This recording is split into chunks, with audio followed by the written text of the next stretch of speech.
Prashanth Kishore prediction నేను చెప్పాను ఇంకో వీడియోలో. బీజేపీకి ఇప్పుడున్న సీట్లు 2019లో గెలిచిన సీట్లు వస్తాయి, కాస్తంత స్వల్పంగా ఇంప్రూవ్ కూడా కావచ్చు అన్నది ప్రశాంత్ కిషోర్ ప్రిడిక్షన్. ఇక ఆ ప్రిడిక్షన్కు కారణాలు బీజేపీ ఎందుకు మళ్ళీ సేమ్ సీట్స్ టాలీతో లేదంటే కాస్తంత ఇంప్రూవ్మెంట్తో వస్తుందని చెప్తున్నాడు అనేది కూడా ఇంకో వీడియోలో చెప్పాను. అయితే ఇండియా కూటమి ఎక్కడ ఫెయిల్ అయింది అనేది కూడా ప్రశాంత్ కిషోర్ విశ్లేషణ. వాస్తవంగా ఇండియా కూటమి ఏర్పడి ఇప్పటి వరకు కొంత ట్రాక్షన్ ఉంది. గతంతో పోలిస్తే కాంగ్రెస్ సీట్ల టాలీ పెరగబోతోంది, బీజేపీకి ఎంతో కొంత దెబ్బ తగులుతోంది అని విశ్లేషణలు వస్తున్న సమయంలో ప్రశాంత్ కిషోర్ ప్రిడిక్షన్ ఏంటంటే ఇండియా కూటమి ఆపర్చునిటీస్ అవకాశాలు కోల్పోయింది అని. ఇండియా కూటమి ఇంప్రూవ్ కాదని చర్చ కాదు ఇక్కడ, కానీ మోడీని ఓడించే స్థాయిలో ఇంప్రూవ్ కాలేదు. ఎందుకు కాలేదు అంటే ప్రైమరీగా 4 రీజన్స్ చెప్పాడు. మొదటి రీజన్ ఏంటంటే అవకాశాలని కోల్పోతూ వచ్చింది. ఒక మ్యాచ్ ఓడిపోవడంలో మిస్డ్ క్యాచెస్ క్లియర్గా పనిచేస్తాయి. ఇది ప్రశాంత్ కిషోర్ ఇచ్చిన ఎనాలజీ క్రికెట్తో. మీరు చాలా ఎనీ క్రికెట్ మ్యాచ్ చూడండి, అద్భుతంగా బ్యాటింగ్ చేసి ఎదురు టీం మన ప్రత్యర్థి కనుక చేస్తే ఓడిపోతారు. మనం సరిగా బౌలింగ్ చేయక రన్స్ ఇచ్చినా ఓడిపోతారు. కానీ ఎక్కువ చాలా కీలక సందర్భాల్లో బాగా బ్యాటింగ్ చేసి బ్రహ్మాండంగా బౌలింగ్ వేసినా కూడా కీ క్యాచెస్ ఒక 2-3 వదిలేసామనుకోండి, మ్యాచ్ సంగతి ఇక గోవిందా. ఎందుకంటే ఆ కీ క్యాచెస్, ఆ వదిలేసిన క్యాచ్ సెంచరీ కొట్టేస్తాడు. ఇప్పుడు ఇండియా కూటమి పరిస్థితి కూడా అలాగే వరుసగా కీలకమైన క్యాచెస్ వదిలేస్తూ వచ్చింది.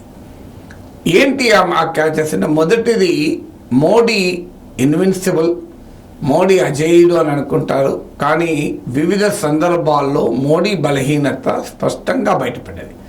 ప్రత్యర్థి బలహీనతను అర్థం చేసుకుని కొట్టగలగాలి, వీక్ లింక్ వల్నరబిలిటీ పైన కొట్టగలగాలి, అప్పుడే ఎన్నికల్లో విజయం సాధిస్తారు. ఇక్కడ మోడీ బలహీనతలు బయటపడ్డప్పుడల్లా ఇండియా కూటమి అప్పటికింకా ఏర్పడకపోయినా అపోజిషన్ ఆ ఆపర్చునిటీస్ని తీసుకోలేకపోయింది. అందువల్ల మొదటి క్యాచ్ వదలడం మిస్డ్ ఆపర్చునిటీస్.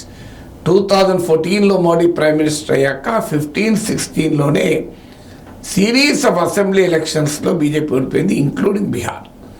అప్పుడు మోడీ అమిత్ షా నాయకత్వం పైన ఏకంగా బీజేపీ అగ్రనేతలైన అద్వానీ, జోషిలే అనుమానాలు వ్యక్తం చేస్తూ లేఖలు రాశారు. ఆ పీరియడ్లో around 1.5 years to 2 year period Modi Amit షాలు నాయకత్వంలో బీజేపీ అసెంబ్లీ ఎలక్షన్లో సిరీస్ ఆఫ్ ఎలక్షన్లో ఓడిపోతూ వచ్చింది.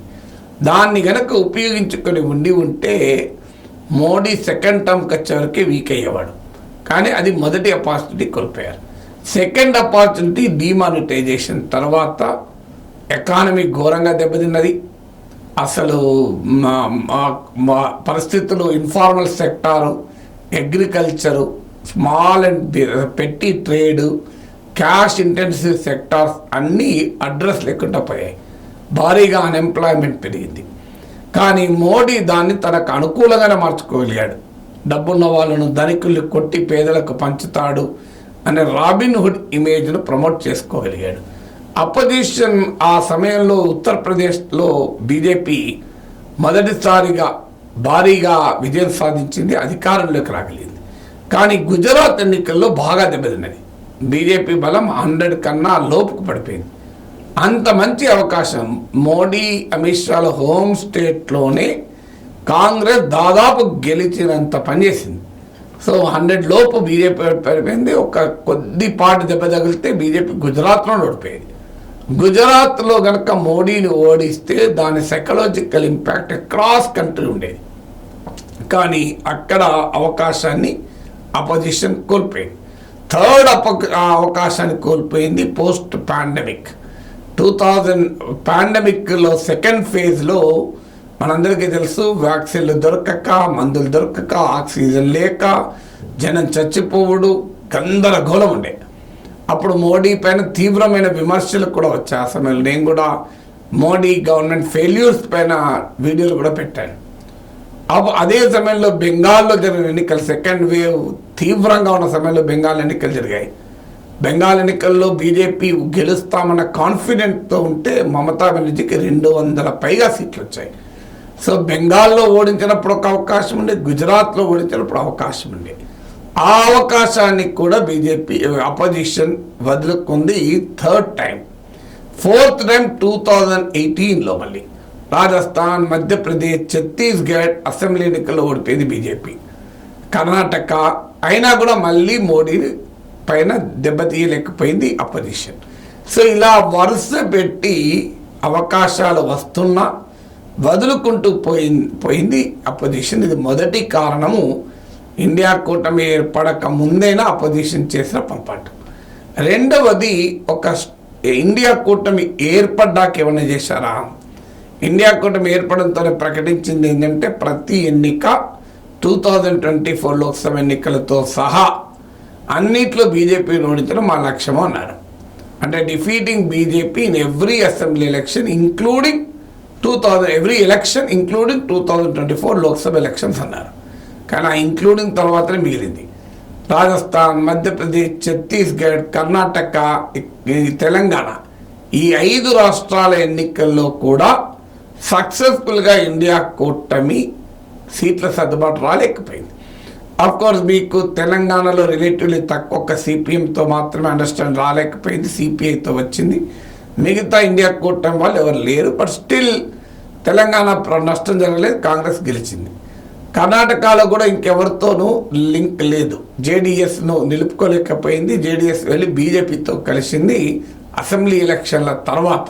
వాస్తవంగా అసెంబ్లీ ఎలక్షన్లో కాంగ్రెస్ జేడీఎస్ను కలుపుకుంటే ఏమయ్యేదో తెలియదు, కానీ అక్కడ నష్టం జరగలేదు, కాంగ్రెస్ అధికారంలోకి వచ్చింది. కానీ రాజస్థాన్, మధ్యప్రదేశ్, ఛత్తీస్గఢ్లో మాత్రం ఇండియా కూటమి ఫెయిల్ అయింది. ముఖ్యంగా మధ్యప్రదేశ్లో సమాజ్వాదీ పార్టీ 6 సీట్స్ అడిగింది. ఆ 6 కూడా అంతకుముందు జరిగిన అసెంబ్లీ ఎన్నికలలో సెకండ్ పొజిషన్లో సీట్లు అడిగింది. కానీ కమల్నాథ్ నాయకత్వంలో కాంగ్రెస్ ఓవర్ కాన్ఫిడెన్స్ ప్రదర్శించి ససేమిరా అన్నది. దాంతో బెంగాల్ ఎన్నికలు అయ్యాక, ఈ 3 రాష్ట్రాలు ఓడిపోయాక మమతా బెనర్జీ స్టేట్మెంట్ ఇచ్చింది, ఓడింది ప్రజలకు కాదు కాంగ్రెస్ పార్టీ అని. సో అఖిలేష్ యాదవ్, మమతా బెనర్జీలు కాంగ్రెస్ను తీవ్రంగా విమర్శించారు. అల్టిమేట్గా కాంగ్రెస్ ఎస్పీలు కలిశాయి, కానీ కాంగ్రెస్ తృణమూలు కలవలేకపోయాయి. తృణమూల్కు కాంగ్రెస్కు మధ్య కూడా సీట్ల సర్దుబాటు ఫెయిల్ అయింది. అందువల్ల కాంగ్రెస్ పార్టీ ఇండియా కూటమి అదే ఏర్పడ్డాక కూడా చాలా సమయం వృధా చేశారు. భారీ సభలు దేశమంతటా పెట్టాలి, సీట్ల సర్దుబాటు ముందుగానే పూర్తి కావాలి, కానీ అది ఏమీ జరగకుండా లాస్ట్ వరకు సాగదీశారు. ఇది రెండవ మిస్టేక్. అంటే ఇండియా కూటమి ఏర్పడక ముందు అపోజిషన్ క్యాచ్లు వదిలేసింది.